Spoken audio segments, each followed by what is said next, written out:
ನೀರಿನಲ್ಲಿ ಮುಳುಗುತ್ತಿದ್ದ ನಾನು ಹೇಗೋ ಈಜಿ ದಡ ಸೇರಲು ಹಿಡಿದು ಮೇಲೆ ಬಂದೆ. ಹಾಗೆ ಹಿಡಿದು ಮೇಲಕ್ಕೆ ಬಂದು ಮುಂದೆ ಹೋಗುವಾಗ ಅಲ್ಲಿ ಆನೆ ನಿಂತಿತ್ತು. 3 ಆನೆಗಳು ಇತ್ತು. ಅಲ್ಲೇ ಹತ್ತಿರದಲ್ಲೊಂದು ದೊಡ್ಡದಾದ ಮರವಿತ್ತು. ಆ ಮರವನ್ನು ಬಿಗಿ ತಪ್ಪಿ ಕೊಂಬಿದ್ದ ಆನೆಯ ಮುಖವನ್ನು ನೋಡಿ ಹೇಳಿದೆ. ಆನೆಯು ಅತ್ಯಂತ ವಿನಯದಿಂದ ನನ್ನನ್ನೇ ನೋಡುತ್ತಿತ್ತು. ನಾನು ಹೇಳಿದೆ, ನಾವೊಂದು ದೊಡ್ಡ ದುರಂತದಿಂದ ರಕ್ಷಣೆ ಪಡೆದು ಬರುತ್ತಿರೋದು.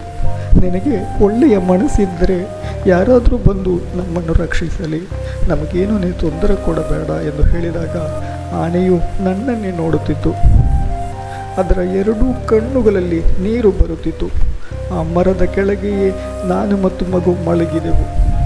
ಜೋರಾಗಿ ಮಳೆ ಬರುತ್ತಿತ್ತು. ರಾತ್ರಿ 1:30ರಿಂದ ಬೆಳಗ್ಗಿನವರೆಗೆ ನಾವು ಆ ಮರದ ಕೆಳಗೆ ಮಲಗಿದೆವು. ಅದುವರೆಗೂ ಆ ಆನೆ ನಮ್ಮ ಬಳಿಯಿಂದ ತೆರಳಲೇ ಇಲ್ಲ. ಆನೆ ಅಲ್ಲೇ ನಿಂತಿತ್ತು. ನಮಗೆ ಯಾವುದೇ ತೊಂದರೆ ಕೊಟ್ಟಿಲ್ಲ, ನಮ್ಮನ್ನು ತಿಂದಿಲ್ಲ. ಆನೆ ನಮ್ಮ ರಕ್ಷಣೆಗಾಗಿ ನಮ್ಮೊಂದಿಗೆ ನಿಂತಿತ್ತು.